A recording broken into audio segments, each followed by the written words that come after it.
Amém. Irmãos, abram comigo no primeiro livro de Reis, capítulo 16, versículo 29.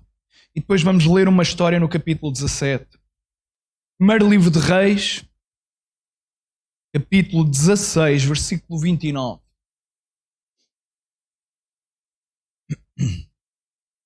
Primeiro livro de Reis, capítulo 16, versículo 29. Já agora, irmã Ricardina, senão fica aqui é para a semana que vem.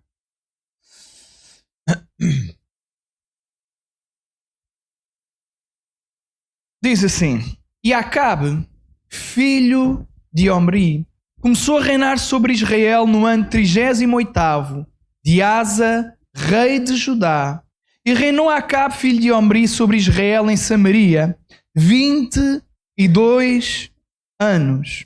E fez Acabe, filho de Omri, o que parecia mal aos olhos do Senhor, mais do que todos os que foram antes dele. Eu não sei se você gostava de ser conhecido assim, irmão. Mas não sei se você tem noção disto. Acabe é conhecido na Bíblia como o homem que fez tão mal, que não havia ninguém pior do que ele antes dele. Você está cá? E vejam o que é que ele fez. Ele era o líder de Israel. Ele era o líder que era rei. Ele devia dominar, controlar e reinar sobre o povo. Mas o rei também tinha uma função, que era uma função espiritual. Porque era o rei que ditava, se os irmãos repararem, era o rei que ditava muito daquilo que era o estado espiritual do povo. Porquê? Porque consoante o exemplo do líder, o povo assim fazia. E Acabe era terrível. Era terrível a ponto tal de ser dito que o Senhor, que fez o que parecia mal aos olhos do Senhor, mais do que todos que foram antes dele. E sucedeu que, como se fora coisa leve andar nos pecados de Jeroboão, filho de Nebate, ainda tomou por mulher a Jezabel, filha de Etibaal, rei dos Sidónios, e foi e serviu a Baal e se encurvou diante dele e levantou um altar a Baal na casa de Baal que edificaram em Samaria.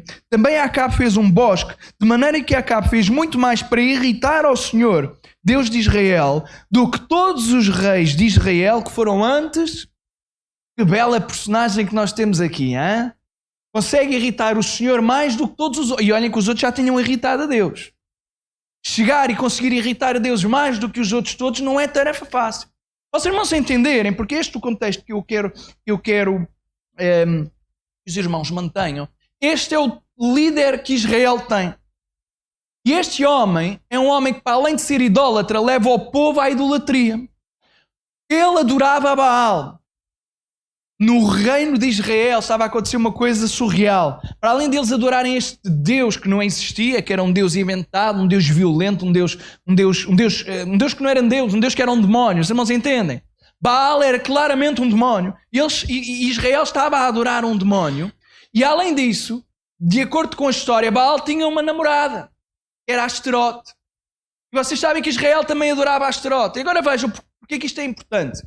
Porque Baal e Asterote representavam os pilares fundamentais de uma cultura, nomeadamente na questão da sociedade, de avançar, dela ser fértil, dela no fundo obter riquezas e criar riquezas. Porque os irmãos sabem, não havia assim grande indústria nesta altura. Não é como hoje em dia, que nós temos uma indústria desenvolvida. Grande parte daquilo que Israel vivia tinha a ver com a agricultura, tinha a ver com as terras. Ora, Baal e Asterote eram, de acordo com a teologia desta religião, destes deuses, eles eram os deuses que tratavam de tudo. Das chuvas, dos bons tempos, das sementeiras, da fertilidade, especialmente a Asterote aqui. Então, Israel tinha que cultuar estes deuses e punha a sua confiança nestes ídolos, porque Baal e Asterote eram o quê? Ídolo. E agora vejam, nós sabemos que ídolo é tudo aquilo para o qual eu ou qualquer um de nós deposita a nossa confiança. Você está cá?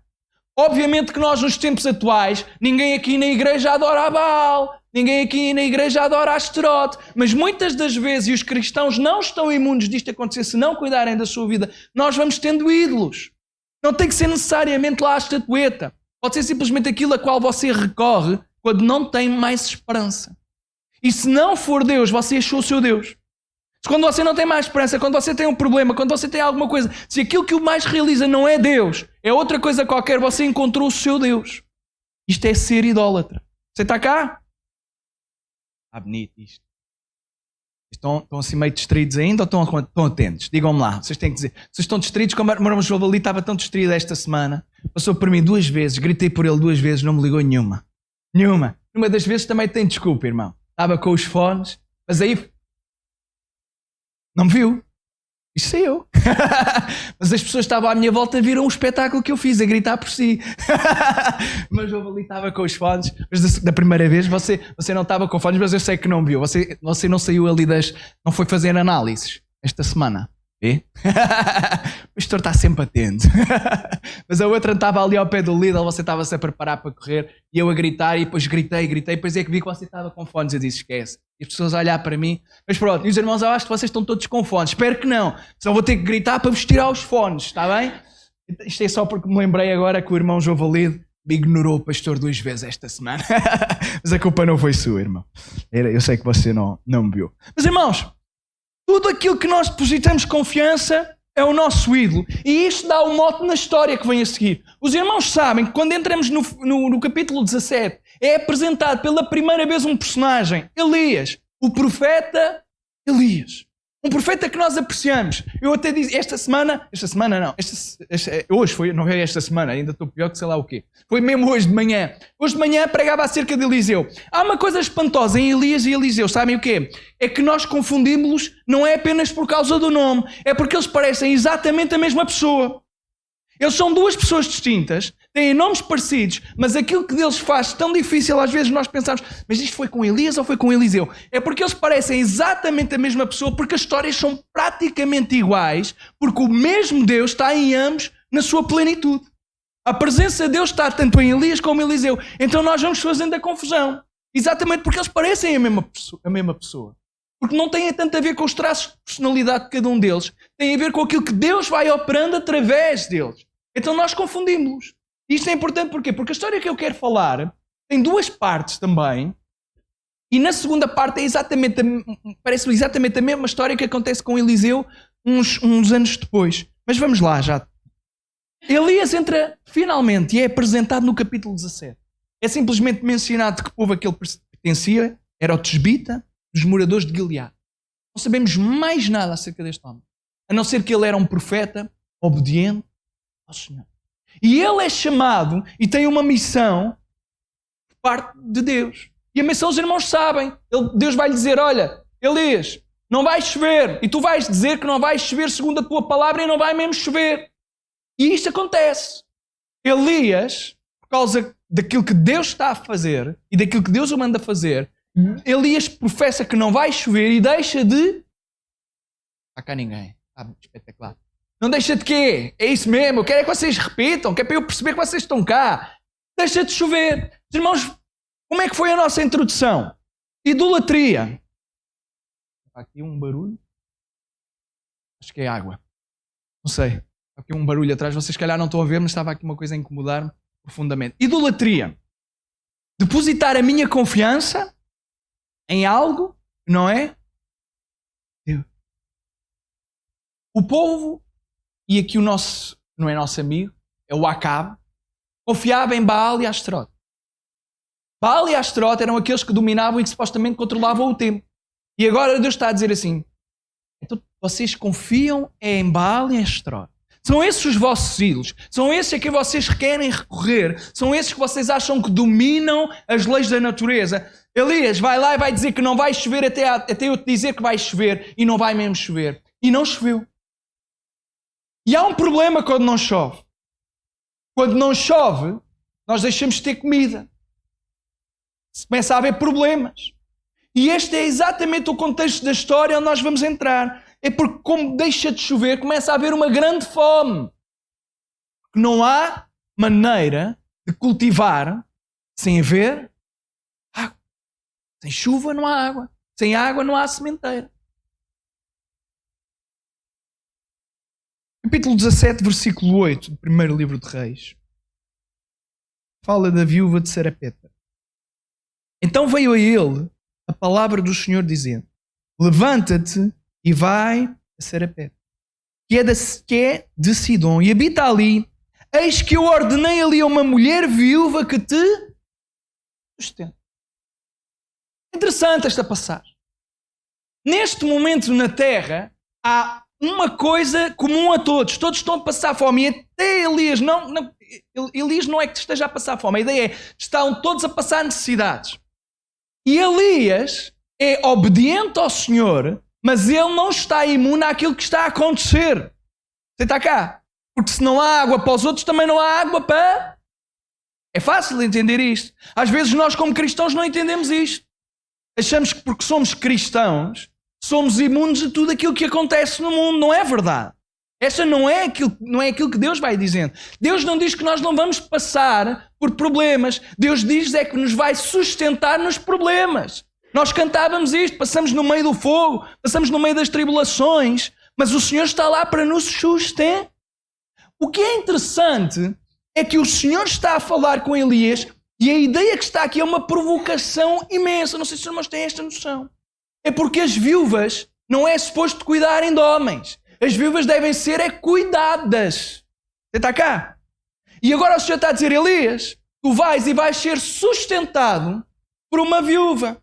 O que significa que ela ainda tinha menos do que o próprio Elias. Porque ela era uma viúva. O seu marido morreu, por isso é que ela era viúva. Então ela não tinha maneira de sustentar. E o seu caso era tão difícil, tão grave, que nós vamos entender muito bem o que é que vai acontecer e porque é que Deus é tão... Às vezes é estranho de o perceber, mas esta história tem claramente uma aplicação à nossa vida. Então ele se levantou e foi para a cidade que o Senhor lhe tinha mandado. Chegando à porta da cidade, eis que estava ali uma mulher viúva, apanhando lenha, e ele a chamou e lhe disse: traz-me, peço-te, num vaso, um pouco de água. Qual é o problema da cidade e do país? Não há? E ele pede-lhe um pouco de... que é a coisa mais preciosa que existe neste momento. Você está a compreender isto? E indo ela a buscá-la, ele a chamou e lhe disse: traz-me agora também um bocado de pão na tua... Não. Elias também tem uma lata. Chega ali que pede água. E a água agora, já que tenho água, tenho que molhar, também já tenho que molhar o bico, mas não tenho nada para empurrar. Há um bocadinho de pãozinho também. Arranjas-me um bocadinho de pão. Está tudo aflito, irmão. Mas este é o contexto. E ela lhe disse: vive o Senhor, vive o Senhor aqui? Não, meu Deus, é o meu Deus. Que nem um bolo tenho, senão somente um punhado de farinha numa panela e um pouco de azeite numa botija. E vês aqui, apanhei 2 cavacos e vou prepará-los para mim e para o meu filho, para que o comamos e... Ela está mesmo aflita. A história não é brincadeira. Ela está a apanhar bocados de lenha porque ela só tem aquilo em casa. E a ideia é: eu vou fazer isto, vou comer estes bolos e depois de os comer eu não tenho mais nada. Ora, se eu não tenho mais nada, eu sei que esta vai ser a minha última refeição e eu a seguir vou... Olha, vive o teu Deus, eu não tenho pão para te dar. A única coisa que eu tenho é um bocadinho de farinha, um bocadinho de azeite. E eu já tenho um uso para ela. Vai ser a última refeição que eu e o meu filho vamos tomar. Não tenho mais nada. Não posso partilhar contigo. Porque aquilo que eu tenho é só isto.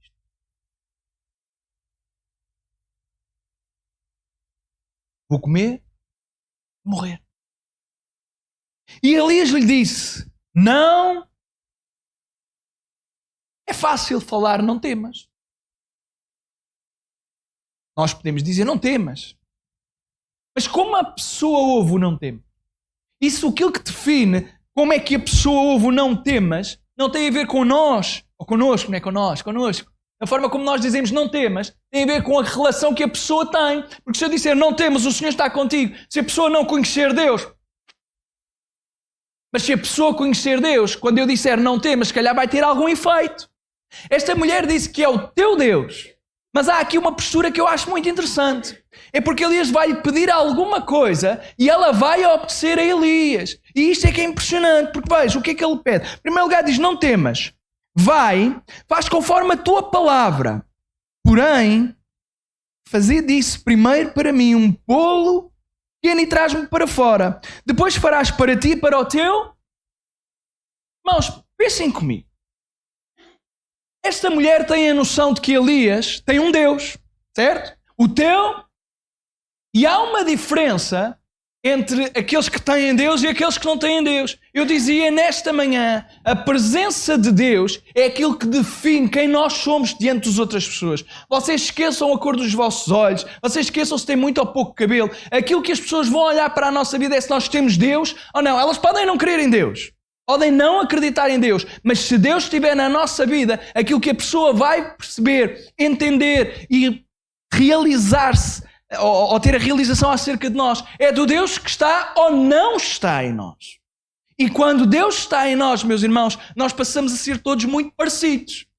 Porque até somos diferentes, mas a nossa fala nos denuncia. A forma como nós agimos nos denuncia. Porque não tem a ver com aquilo que eu faço ou aquilo que eu digo. Tem a ver com o Deus que está dentro de mim. E é isto que nós temos que entender rapidamente. A igreja é suposto ser a luz e o sal. Não porque somos bons, mas porque Deus, que é bom, está connosco. Amém? Então nisto temos que ser todos parecidos. Estejamos onde estivermos, nós temos que irradiar a luz do Senhor. E Elias irradia a luz do Senhor. Ela tem a plena noção quem é o Deus a quem Elias serve. Os irmãos, não se esqueçam, qual é o contexto? Um rei que leva o povo à idolatria. Nós não sabemos se esta viúva era fiel ao Senhor. Não sabemos se esta viúva foi apanhada simplesmente nas consequências do comportamento dos outros ou se ela também, como tantos israelitas faziam, também adorava a Baal e a Astarote. Nós não sabemos. Mas há uma coisa, é que ela agora estava face a face a um homem que tinha a presença de Deus nele. E como eu dizia nesta manhã, que foi o meu tema, quando nós estamos face a face à presença de Deus, não importa a pessoa que está ali, o que nos importa é a presença de Deus naquela pessoa. E aquilo que está a acontecer é que esta mulher começa a entender que Elias não é um homem qualquer, ele serve um Deus e ele agora está-lhe a dar orientações. Orientações que são, no fundo, testes à sua própria fé. Porque o não temas é uma expressão que pode gerar fé em nós. E gera mesmo fé quando nós já temos fé. O não temas significa isto. Não olhes para as tuas circunstâncias, não olhes para aquilo que é a tua realidade material, não olhes para aquilo que te está a acontecer agora, olha para o Deus que está acima de tudo isso e põe e deposita a tua fé num Deus que está acima da tua realidade. Tens só um bocadinho de farinha, tens só um bocadinho de azeite, mas faz-me um bolo pequenino primeiro para mim e traz-me. Depois faz para ti. Uma mulher que tem pouco. E Elias ainda tem o desplante de pedir de quem não tem quase nada. Primeiro para ele e depois para ela. Irmãos, já reparou que na nossa vida nós vamos sendo testados? Não é que Deus nos tente, mas Deus testa-nos. Há uma diferença grande entre ser testado e ser tentado. E ser testado é aquilo que o crente deve esperar na sua vida e na sua fé. Porque não há outra forma de a nossa fé aumentar a não ser quando somos testados. Não há outra forma. O irmão, se conhecer alguma outra forma, ensine-me. Ensine-me, mas é com os textos bíblicos. Não me venha cá com histórias. Tem que se me ensinar e provar pela Bíblia. Porque aquilo que nós vemos é que os grandes homens e as grandes mulheres que têm fé, eles têm fé porque têm grandes testes. E durante o grande teste é necessário uma grande fé. Então aquela mulher tem a declaração do homem, olha, do Elias, profeta. Faz um bolo pequeno para mim. Um pequena água, um pouco de água e um pequeno bolo. Pequeno. Mas dá-me primeiro a mim. Este é o teste daquela mulher. E ela tem que confiar. Não no homem, mas no Deus que está no homem.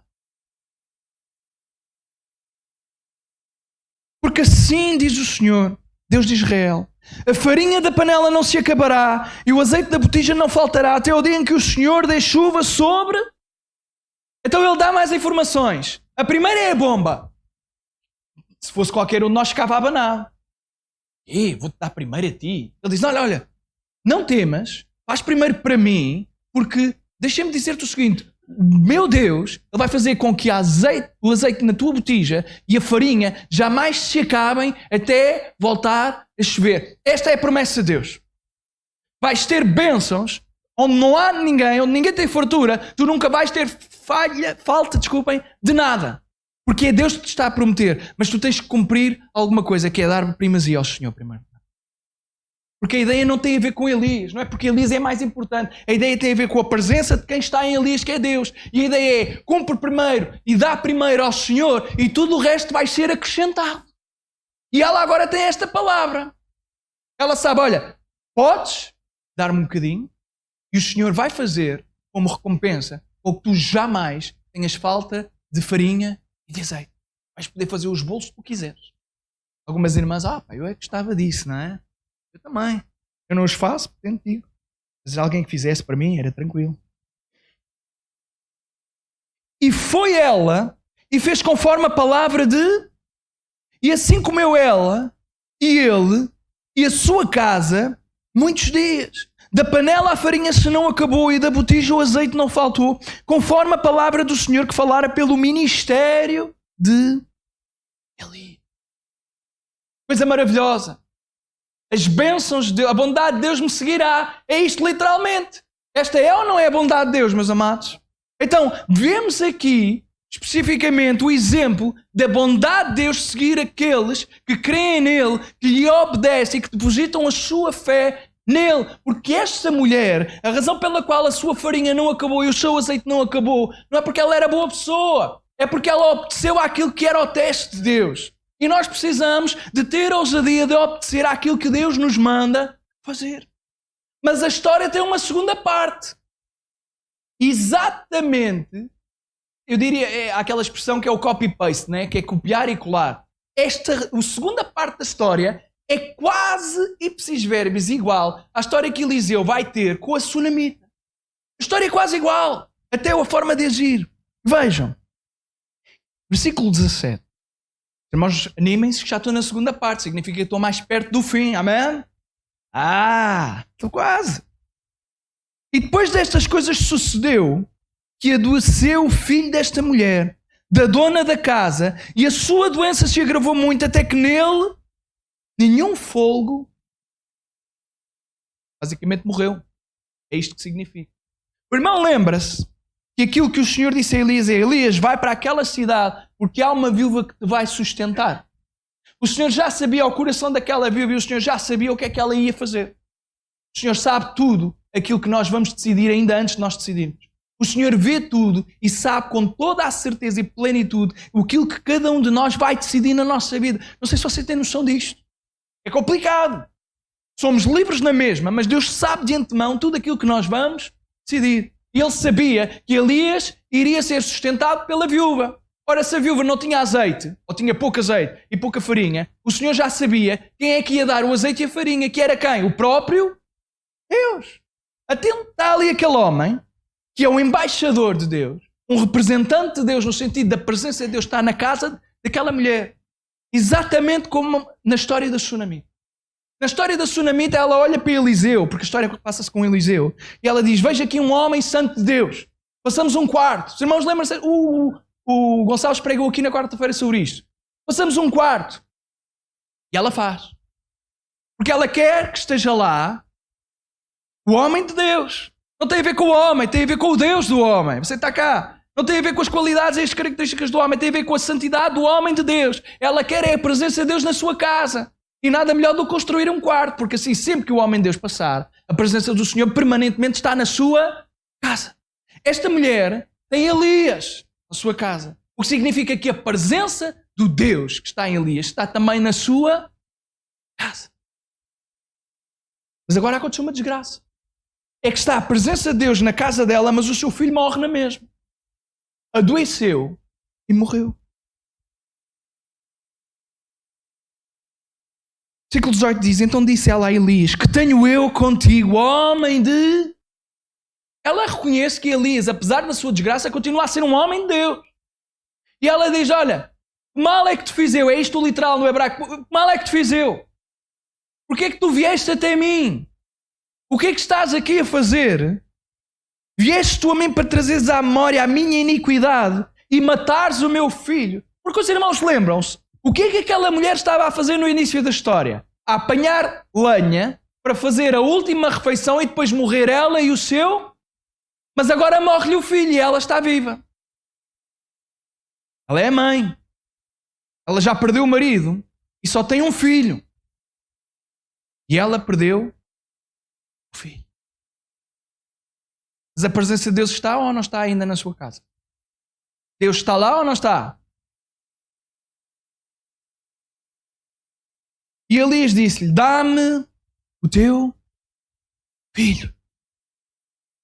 E ele o tomou do seu regaço e o levou para cima ao quarto onde ele mesmo habitava. E deitou-o na sua. É igualzinha à história de Eliseu. Igualzinha. De repente nós temos um corpo deitado na cama onde o homem de Deus costumava deitar-se.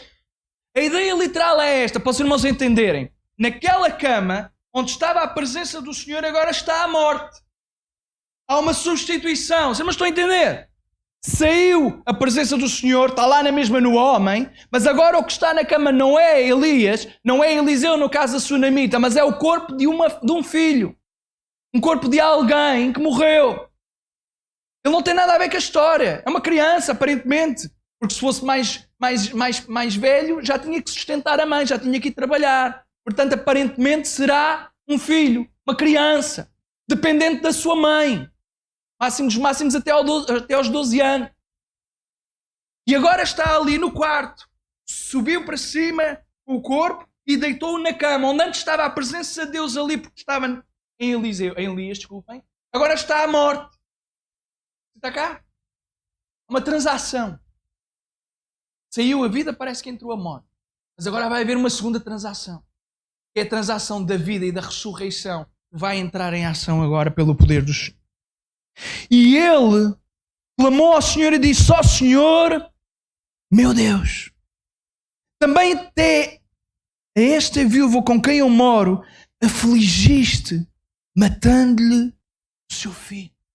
Isto é um clamor de alguém que nem entende o que é que se está a passar. Ele não deixou de ser profeta. A presença de Deus não deixou de estar com ele. Ele continua a ser o mesmo Elias. Você está cá. E ele agora não tem solução. E ele não sabe o que é que se está a passar. Porque nem sempre nós percebemos o que se está a passar. Nem sempre o Senhor nos revela o que se está a passar. Ele diz, Senhor, és tu que és o dono de tudo. Se ele morreu foi por permissão tua. Senhor, porquê? O que é que se passa?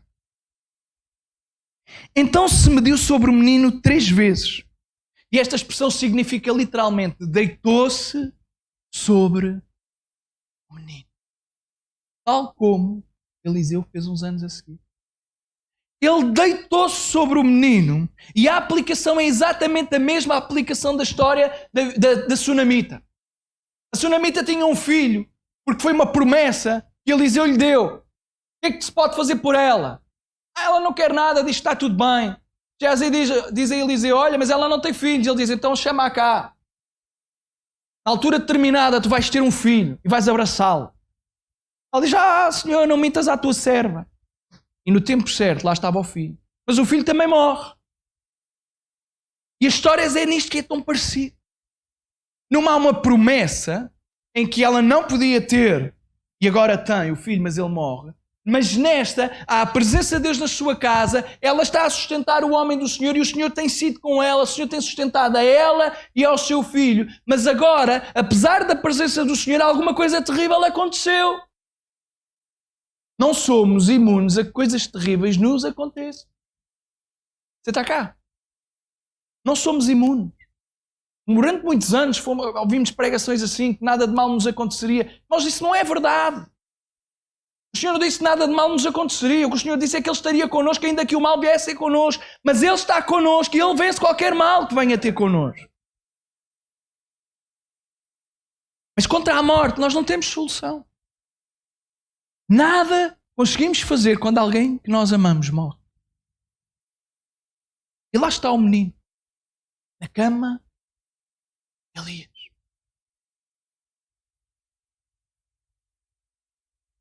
Elias deita-se sobre o menino 3 vezes e clamou ao Senhor e disse: ó Senhor meu Deus, rogo-te que torne a alma deste menino a entrar nele. Senhor, eu rogo que tu faças um milagre que para mim é impossível fazer. Mas o que é espantoso é a forma como estes homens, tanto Elias como Eliseu na história da Sunamita, fazem. É porque eles deitam sobre o menino e isto é estranho. Porquê? O que é que se está a passar? Irmãos, eu não tenho a certeza absoluta, mas a imagem eu acho que é esclarecedora. Não vou aqui fazer teologia disto. Mas eu acho que a imagem é uma imagem viva e que mostra aquilo que está a acontecer. Está a morte e aquele que tem a presença de Deus sobre a morte faz com que a morte recue e passe a viver aquele que antes estava morto. Isto é uma coisa impressionante, irmãos. Isto é o poder de Deus. Então, Elias deita-se porque a presença do Senhor está nele. Ele tem fôlego de vida nele. Você está cá. E aquilo que Elias quer é que o fôlego de vida passe dele para aquele que está morto. Há uma transferência da presença do Senhor. Ele está a dizer: olha, Senhor, eu sei que tu estás aqui neste lugar por causa de mim, mas eu agora quero que a tua presença passe de mim para este menino e este menino passe a viver. Versículo 22. Então o Senhor ouviu a voz. Vocês sabem que o Senhor ouve a nossa voz? Você está cá? Você crê que o Senhor ouve aquilo que você pede? Você crê que o Senhor ouve aquilo que você anseia? O Senhor ouve aquilo que você lhe está a pedir, aquilo que você quer. Quando você está no seu tempo devocional, quando você está na igreja, quando você até pode estar lá em casa sossegadinho, com a porta fechada, você não está sozinho. Deus ouve. E a alma do menino tornou a entrar nele e ele reviveu. Ele reviveu. E Elias tomou o menino e o trouxe do quarto à casa e deu à sua mão e disse Elias: vês aí o teu filho? Vive. Então a mulher disse a Elias: nisto conheço agora que tu és homem de Deus e que a palavra do Senhor na tua boca é... Sabem quem é que é glorificado no final desta história toda? Não é Elias. É a verdade do Senhor e o poder do Senhor. Mas o que esta história nos traz é uma coisa espantosa. É percebermos que onde nós estamos, porque nós temos ou não temos a presença do Senhor. Você tem noção do privilégio que cada um de nós tem? Nós tomamos já a ceia. E nós lemos especificamente este cálice, é o Novo Testamento no meu. Nós vivemos num Novo Testamento. Porque o irmão entenda isto. No Velho Testamento, como temos falado, a presença do Senhor não é como nós temos o privilégio de viver agora. A presença do Senhor estava sobre Elias, não estava sobre a mulher. Você entende isto nesta história? O Senhor vinha, capacitava os profetas, os sacerdotes, os reis, para uma determinada tarefa, para um determinado ministério. E se a pessoa quisesse sentir a presença do Senhor, ela tinha que estar diante da pessoa que tinha a presença do Senhor. Nós vimos isto, também falava isto nesta manhã, nós vimos isto claramente nos líderes no deserto. Moisés, Josué, com quem é que o povo ia ter quando queria ouvir a direção de Deus? O povo não começava a orar. O povo ia ter com o líder para que o líder lhe dissesse qual era a vontade de... Mas há 2000 anos atrás, quando Jesus, após a sua morte, é rasgado o véu, sabem o que é que isto faz na nossa vida? Qualquer um de nós hoje não precisa de nenhum homem, de nenhum intermediário. A única coisa que você precisa de fazer é abrir a sua boca e clamar pessoalmente: Deus meu, Senhor. E quando você diz Senhor, qualquer um de nós aqui está na presença de Deus. Amém, irmão? Isto é o Novo Testamento. Esta é a nova era em que nós vivemos. É isto que nós vamos ouvindo ano após ano, culto após culto, sermão após sermão, seja quem quer que pregue. É isto que nós... Isto é o Evangelho. Isto é a presença de Deus em nós. Então isto significa o quê? Que onde você estiver, está lá Deus. Porque Deus está connosco. A tua bondade me seguirá. Mas claro, E a música está bem, teologicamente, claro que nós sabemos que há aqui uma nuance, há uma exceção. É que não é você seguir aquilo que você quer e esperar que a bondade de Deus o siga. É você obedecer a Deus e sabendo que quando você está a obediência a Deus, sempre a sua bondade vai segui-lo. Melhor, Deus é tão bom que às vezes nós estamos a tomar decisões erradas, incorretas, e a sua bondade segue-nos na mesma. E isto é que é espantoso. É espantoso. É espantoso. Aquela mulher, o conhecia da presença de Deus era Elias. E aquela revelação de Deus, da presença de Deus, foi sendo progressiva. No final ela diz, olha, eu agora sei que tu verdadeiramente és um homem de Deus e que a verdade do Senhor está na tua palavra, na tua boca. A ideia é, aquilo que tu dizes eu agora vejo que não é meramente humano. Tem a ver com o Deus que está em ti. Mas o meu desafio nesta tarde é que nós entendamos isto. Nós temos acesso direto ao Senhor. E a presença de Deus está na vida de cada um de nós, independentemente dos nossos problemas. Todos nós temos limites, todos nós temos falhas, às vezes estamos no melhor da nossa vida e outras vezes estamos no pior da nossa vida. Mas Deus não deixou de estar connosco. A sua presença está connosco. Onde você estiver, está a presença de Deus. Se estiveres na tua faculdade, está lá a presença de Deus. Você entende isto? No seu emprego, ainda que toda a gente seja iníquo, ainda que toda a gente não acredite ou não creia em Deus, ainda que sejam todos pecadores, porque nós também somos, portanto, de facto, são todos pecadores lá. A presença de Deus está lá porque você está lá. Amém? Se você estiver na sua casa e for a única pessoa crente da sua casa, a presença de Deus está lá. E onde a presença de Deus está, milagres acontecem. Onde a presença de Deus está, bênçãos acontecem. E é isto, irmão. É isto. De repente, naquela cama, onde antes estava a presença do Senhor, está a morte. Mas no final da história, volta a estar a presença do Senhor. E naquela casa, o que acontece é o maior milagre que pode acontecer, que é alguém passar da morte, tal como aconteceu connosco um dia. Foi isto que aconteceu connosco. Passámos da morte para a vida. Sabem porquê? Porque houve um dia que a presença de Deus literalmente nos invadiu e nos ressuscitou. E nós temos de dar graças a Deus por isso. Amém? Ele é magnífico. Amém? Deus nos ajuda, irmão, a entendermos que somos embaixadores verdadeiramente de Cristo. O embaixador tem autoridade do país que o envia. Você está a entender? O embaixador representa o país que o envia. Quando o irmão vai ali a Belém, vê uma data de embaixadas. Se o irmão for ali a Lisboa, a Belém, vai aos pastéis de Belém, depois se quiser ver como é que vivem os embaixadores, para entrar lá pelas ruas e vai passear e ver as grandes casas onde eles estão. Nós, cada embaixada daquelas não é Portugal. Entende? Apesar daqueles edifícios estarem em Portugal, aquelas embaixadas não são Portugal. Aquelas embaixadas são o país. E aquela pessoa está ali.